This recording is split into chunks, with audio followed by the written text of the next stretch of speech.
with the actual crashing of the airliners into those two towers. Mayor Giuliani, and this was a while ago, so certainly these numbers are going to be revised, and they're probably going to go way up.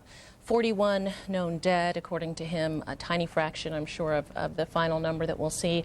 1,700 known injuries, 259 uniformed officers, including police and firefighters, remain unaccounted for. This scene from New York that you're looking at, these live pictures, again, it's worth pointing out, you're not looking at the smoke from a fire. This is all of the dust that's kicked up in the air from the collapses of these buildings that have taken place.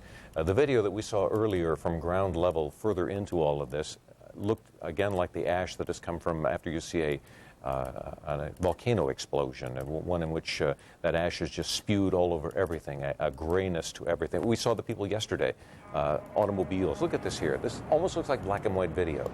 It is so dark and so just ugly. There's just no other way to describe it. You see individuals moving there. Is this file video? I believe that's what this is. Or is this is the file video that we had from earlier when they were clearing everybody out of that area. You can see them. They're hoofing it. They're getting out of there. When they tell rescue workers to move, that means that there is some real imminent danger, because those guys go in the worst of the worst, looking to save lives and to protect the public at large, and they got out of there just in time. And I can tell you, flying home to New York today, seeing that gap in the skyline where the two enormous towers once stood, Yes. Senator Charles Schumer said that he felt sick to his stomach. So when you said ugly, that's exactly what it is, ugly. We've talked a little bit about what's going on with the airlines today, trying to get everything going. Norman Mineta wanted to get everybody flying by noon today. That isn't going to happen because they've got to do an awful lot of work at the airports individually. Diane Roberts is standing by out at Dulles. Diane, what's the latest out there? Mike, this is what we know right now. So far, the airlines obviously are not flying. Passengers are not going anywhere right now. Although about 30 minutes ago, I saw a gentleman come up in a taxi cab. He got out with his luggage, and someone had to tell him that there was no plane for him to catch, if you can imagine that. I want to show you something, though, that's a little bit more serious than that. A little bit earlier, we saw FBI agents at American Airlines ticket counter. Here they are. They were dusting for fingerprints. They were taking pictures. They were there for quite some time. You can see the crime scene tape around there. We called the FBI and asked them specifically what was going on at Dulles International Airport that they would be taking these pictures and dusting for fingerprints, and they said they had no comment. They would not tell us whether it had anything to do with what happened yesterday, if it had anything to do with the terrorist who allegedly left here from Dulles. They would not let us know. Some other activity that we saw out here at the airport, back on the runways, we saw government officials taking boxes and boxes of documents out of a car and taking them inside the airport. Again, we don't know what these documents are. We don't know how important they are to what has gone on here in the last 24 hours. But the activity has increased probably in the last 40 minutes to an hour. We have seen policemen and police dogs out here at Dulles Airport. We have seen increased police activity. Cars that have been parked along here, they've been towed away, taken to impound lots. So a lot of activity going on, but not a lot of information. And at this point, still no word on when the airlines are going to be flying again. That's the latest we have. And of course, folks, we're allowed back here at Dulles around 3 o'clock this afternoon to start collecting their luggage that has been left here for the last 24 hours and to pick up their cars in the parking lot. That's the situation as we know it. Mike and Tracy. Thank you, Diane. What you're telling us, of course, is consistent with what we heard from Mr. Mineta today, and that is that they would be going through the airports. They would be trying to be sure that everything was secure, that there was nothing left behind, that there was no, that everything was like it ought to be in terms of being able to restart our country's airline system again. No mistakes. Let's go back to Fox 5's Laura Evans live at the Pentagon, and I understand you have Doug Duncan, Montgomery County Executive, with you. Montgomery County Executive Doug Duncan and the head of the Montgomery County Urban Search and Rescue Team, Tom Carr, joining me right now. They've just come out of the Pentagon. Tom, let's start with you. Tell me what you saw in there, and how long have you been on scene?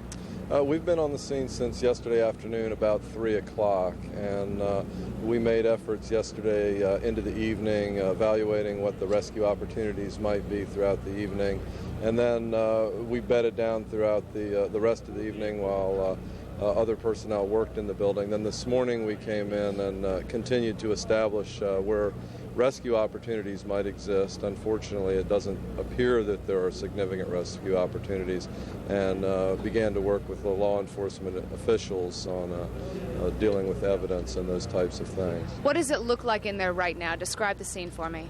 Well, there was intense fire in the area that's most damaged, and the rest of the area there's significant collapse and significant impact on all of the facility. Mr. Duncan, you were watching this, I'm sure, on TV last night. Coming out here today, what's your take on this? Describe to viewers what you have seen as a viewer yourself coming out here and seeing it for the first time today. What did you see in there? Well, it's one thing to see it on TV. When you're up right next to it, it's just much more devastating. One of our veterans of our search and rescue team was in Oklahoma City after the bombing there, said this is the worst devastation that he's ever seen. It's just a horrible scene. It's a horrible tragedy for our country, and I'm very proud of our search and rescue workers. They're doing a great job going through the destruction, working very closely with the FBI to help locate bodies, to help find evidence for the FBI. And we've got firefighters here who helped put out the fire. I mean, that was just put out today, so that was an enormous accomplishment, and that's going to help speed up the recovery. We don't have a really good view of what's going on down there in the parking lot. I've heard that there are as many as thousands of rescue workers down there. What's the parking lot like? It's full with vehicles and people, and there's people sort of in and out of the Pentagon working to sift through the wreckage, to find the bodies, to hopefully find some survivors, and to help the FBI with the evidence. So there's an awful lot of work going on, and it's going on 24 hours a day. Our Montgomery County team worked from 7 this morning to 7 at night. Another team's coming in and take their place from 7 at night till 7 in the morning, then we'll come back at 7 in the morning. All right. And Tom, one last question for you. Put this in perspective for us. Compare this to other tragedies you've seen. What is this like for you? Well, certainly Oklahoma City is the most similar incident that we've responded to, and in many ways this is much more horrific than the Oklahoma City incident, and much more difficult from our responsibilities perspective, from a safety perspective, in getting in there and establishing what the issues are and how we can safely support the efforts, the law enforcement efforts and the rescue efforts. Okay, and my very final answer, a question, I promise. How long will this take? I would certainly think easily the rest of the week. When we go on this type of mission, we assume that it will take 10 days, but certainly this will take at least till the end of the week. All right. Tom Carr, Doug Duncan, thank you both for joining us. I appreciate it. We're told they're still in recovery mode, not hopeful for finding any survivors at this point. Mike and Tracy. Very slow, methodical process. We thank you so much, Laura. We can go back to some of the videotape now, perhaps from New York or from the Pentagon. I'm going to update you on a couple of things. Some interesting news out of Baltimore right now. According to the Associated Press, the Coast Guard has closed the city's inner harbor to all boat traffic because of the attacks that happened here in Washington and in New York. That is according to a city spokesperson.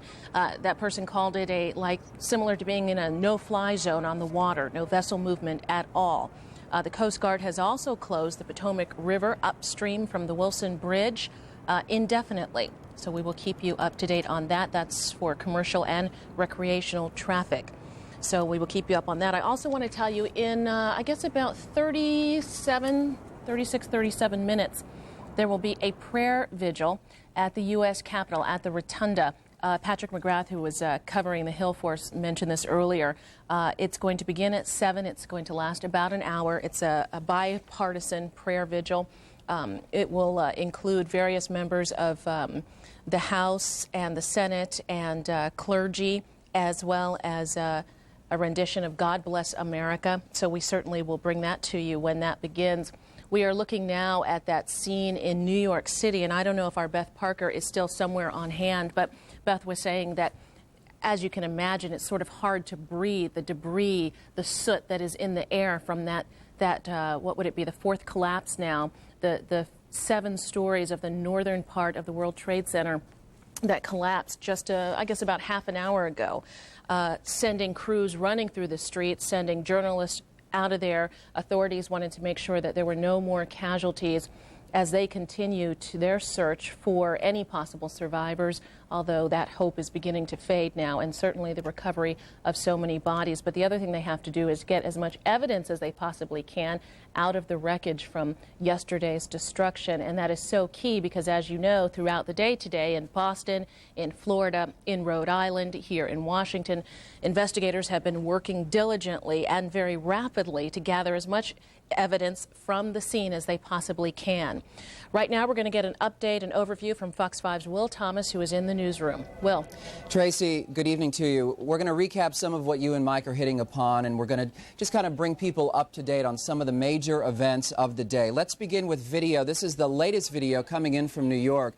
You can see how dusty and eerie the scene is near the World Trade Centers. At this point, the rescue workers are actually entering the area, but at about 5:20, the rubble collapsed of the World Trade Center's South Tower. We also have confirmed that One Liberty Plaza has partially collapsed as well, and at that point, let's go to that video. We've seen it just a couple of times now. Rescue workers really made a run for it. This area was evacuated for their own safety. At this point, we have not learned of any new injuries, but you can see they were really hoofing it out of there.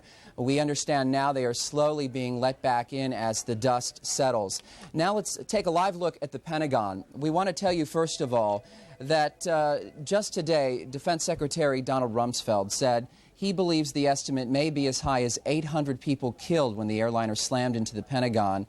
He says that may be high. These are reports that we've been hearing in the press. These are reports we're getting from military experts on the scene there at the Pentagon.